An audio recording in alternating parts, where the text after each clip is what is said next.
Қымбатты көрермен, өздеріңізге тағы да қайырлы таң жолдаймыз. Бүгін біздің студиямыздың қонағы әнші Айбек Қоңырбай мырза келіп отыр. Айбек, қайырлы таң. Ассалаумағалейкум, қайырлы таң. Студиямызға қош келдіңіз. Көңіл күйіңіз қалай? Өте жақсы. Жалпы таңертеңгісін ерте тұратын жандардың бірі шығарсыз, иә? Әрине.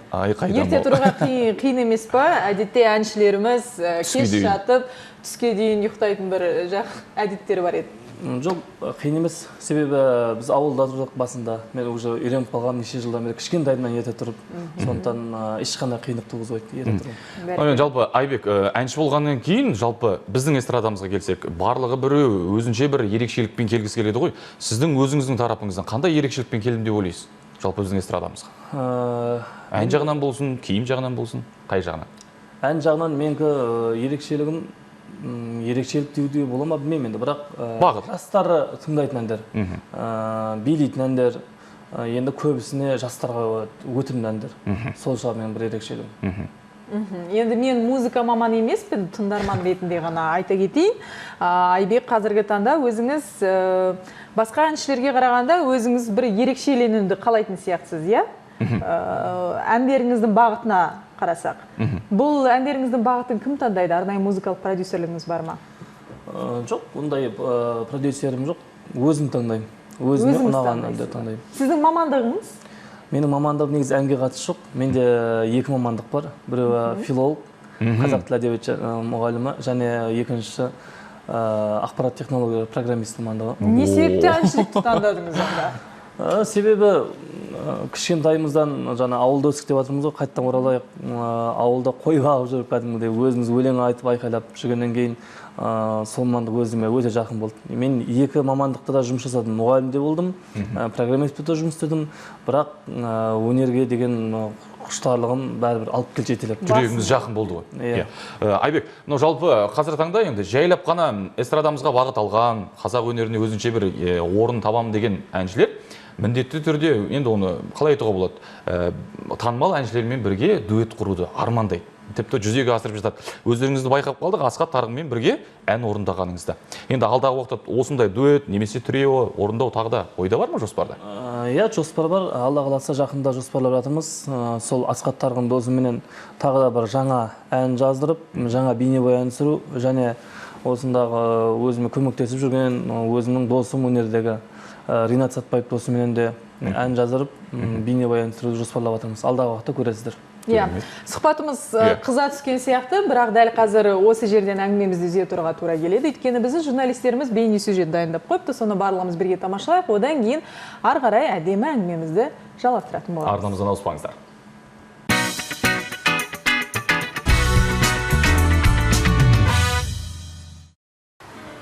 Негізі мысықтар жасаған массаж пайдалы болады.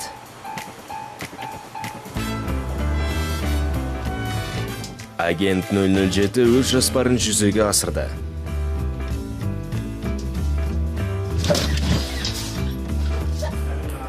Теннис жанкештілікті қажет етеді. Осы қалпынан тайма.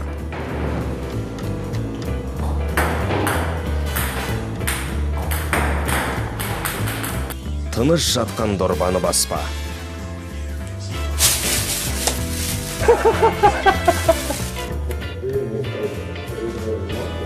Аяз би, әлінді біл.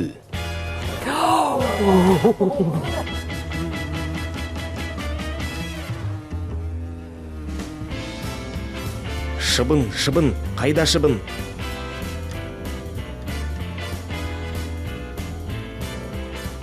Жағымпазданба. Қой енді. Қой дедім. Ашуым жаман. Бұл үйдегі қожайының мен. Боранмен міне осылай арпаласасын. Қалай образға жақсы кірдім, е?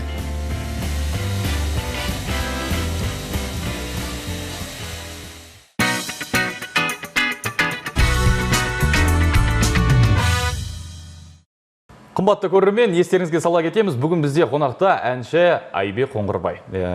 Әбеке, рұқсат болса, келесі сұрақ былай болсынша. Жалпы сынға қалай қараймыз? Мысалы, енді әнші болғаннан кейін міндетті түрде сын айтылады. Сын жүрмейтін жерде ешқандай мінсізілмейді дегенде қағида бар сияқты. Жалпы сынға қалай қараймыз? Жалпы орынды тауып айтылған сын болса өте жақсы қабылдаймын. Өйткені мен тек қана енді ән айтып қана келген жоқпын өнерге. Мен бірнеше жылдан бері той басқарамын, асабамын. Осы кезде де асабамын. Сондықтан халықпен қоян-қолтық жұмыс жасаймыз. Сондықтан сынды дұрыс айтылса өте жақсы қабылдаймын.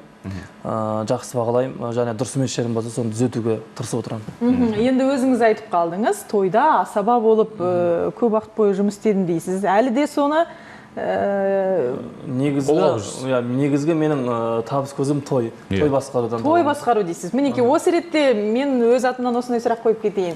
Әдетте осы орта буын өкілдері, өзіңіз жақсы білесіз, әнші ағаларымыз, әпкелеріміз осындай әншілерге мынандай сын айтып жатады.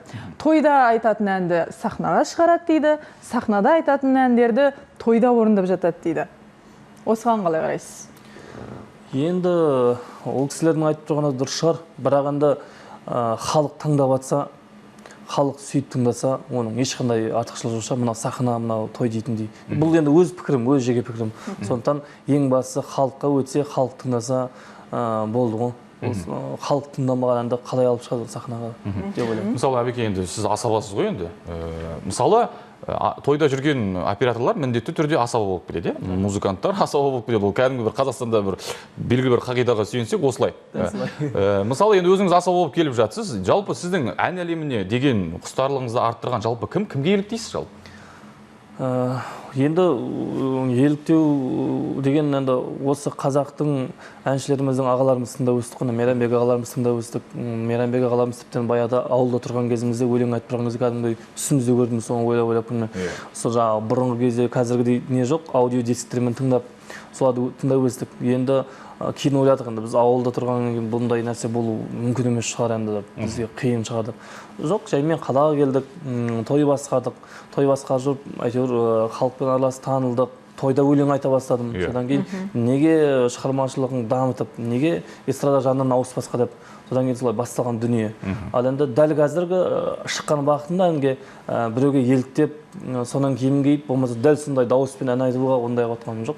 Тек өзімнің солай үлгі алдық десек болады, иә? Әрбір әншінің репертуарында төл құжаты болады өзінің әндерінің арасында. Сіздің сондай әніңіз бар ма? Және ол қайсысы? Сондай-ақ екінші сұрағын бірден қойып кетейін. Дәл сондай әнді таңдау үшін көптеген әншілер жақсы композиторлармен жұмыс істеуге тырысады. Сіз қандай композиторлармен жұмыс жасайсыз?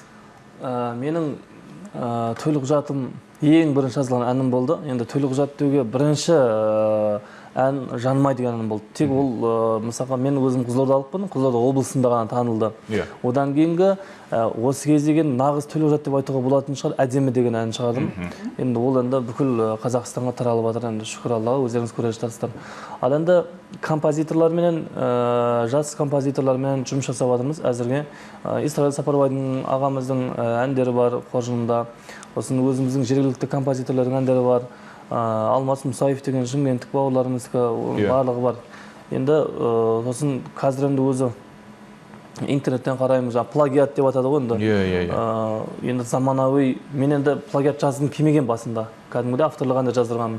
Бірақ енді шамалы енді қарқын жайы болды тарауы. Содан кейін қарап отырсам, тойда болсын, мысалға өзімізді көріп отырған жастар шетелдің әндерін тыңдап билеп жатады. Сосын мен ойладым, неге осы әнді шетелдің әндерін айтып шетелшесіне билегенше, неге осы жастардың ұнатқан әндерін шетелшесін қазақшаға аударып айтайық, одан да билесе ақыры билеп жатыр.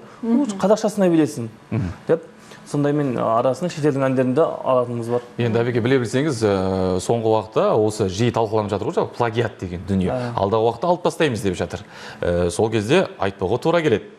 Оған қалай қарайсыз? Ол енді түбегейлі алып тастаса айтпаймыз ол кездерде. Әніміз жетеді ғой.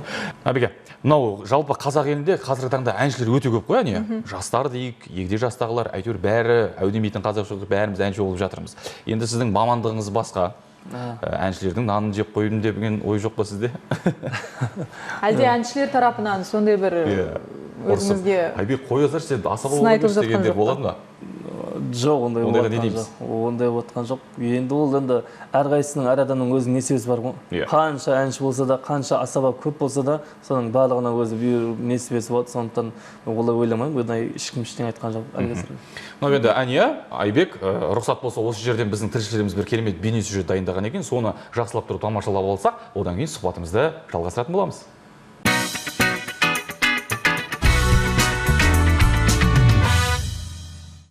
Алдағы демалыс күндері қаламызда түрлі қызықты іс-шаралар ұйымдастырылады деп күтілуде. Солардың бірі 16-шы Алматы менің алғашқы махаббатым ретро фестивалі. Көрермен осы жолы 90-шы, 2000-шы жылдары хитке айналған әндерді тыңдап, сүйікті әншілермен қауыша алады.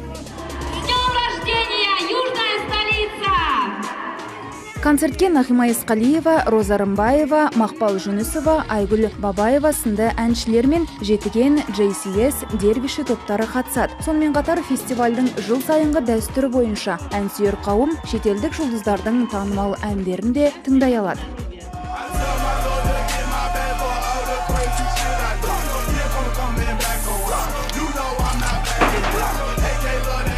Сенбі күні қала мәдениетіне арналған Street Art Fest фестивалі өтеді. Аталмыш жоба қала қонақтарына Алматының көрікті жерлерін таныстыру мақсатында қолға алынған. Биылғы фестиваль тақырыбы Алматы түрлі түсті бояулар қаласы.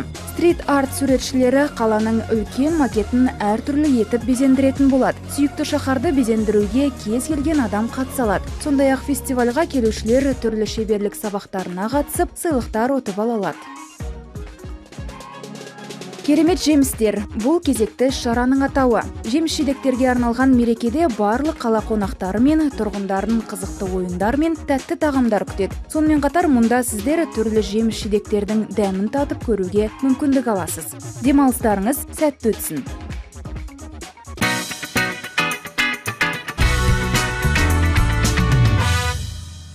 Күлі ойын бағдарламасы өз жұмысын әрі жалғастырады. Естеріңізге сала кетеміз. Бүгін бізде қонақта Айбек Қоңырбай. Айбек, енді алдағы жоспарларыңызбен бөлісе отырсаңыз. Кіммен дуэт жазғыңыз келеді? Қандай әндер жазылып жатыр? Бейнебаян түсірейін деп жатқан шығарсыз мүмкін? Концерт беру. Иә, жаңа сөз барысында айтып өткендегідей, дуэттеріміз сол Асхат Тарғын бауырымен досымен дуэт жазып, сонымен бір бейнебаян түсірейін деп жатырмыз. Содан кейін Ринат Сатпаев бауырымызбен бір дуэт жазып, бір бейнебаян түсіргелі жатырмыз. Және де бір 3-4 әндер жазылып жатыр студиямызда. Осын Құдай қаласа үлкен-үлкен концерттерге қатысуға ұсыныс білдіріп жатырмыз. Алдағы уақытта Құдай қаласа шығып қалармыз. Сосын мен Қызылордада жүрмін ғой, енді тамады болып осы жаққа қатынап енді Алла қаласа осы Алматыға қарай келіп жатырмын. Қоныс аударамыз. Енді ниетіңізге жетіңіз. Өзіңіз айтып қалдыңыз, ұзақ жылдар бойы ауылда тұрып өстім деп. Сол ауыл аймақты аралап концерт беру ойда бар ма? Әрине, алдағы осы әндеріміздің санын көбейтіп, жаңағы эфирлерге шығып, Құдай қаласа көктемде өзімнің туған ауылынан бастап, Қызылорда облысы Жалағаш ауданы Жаңадария ауылы. Сол ауылдардан барлығын аралап шыққым келеді. Айбек, енді ниетіңізге жетіңіз деген тілегіміз бар. Жалпы әнші деген білесіз ғой, шабытты білдіретін ол көрермені болу қажет, сондықтан да көрерменіңіз көп болсын дейміз. Бүгінгі біздің бағдарламамызға келіп, жақсы сұхбат бергеніңізге рахмет. Өзіңізге тек қана шығармашылық табыс тілейтін боламыз. Енді көрерменіңізді әдемі даусыңызбен таңғы тілегіңіз болса. Рахмет. Қайырлы таң тілеп. Ең бастысы, еліміз аман, жұртымыз тыныш болсын, бай қуатты болайық. Сіздерге де шығармашылық табыс тілеймін. Рахмет. Өсіңіздер, өніңіздер. Ой, рахмет. Үлкен рахмет, құрметті көрермендер. Бүгінгі бағдарламамызды осымен аяқтаймыз. Келесі кездескенше сау болыңыздар дейміз. Ең бастысы Алматы арнасы қосылу болсын. Сау саламат болыңыздар.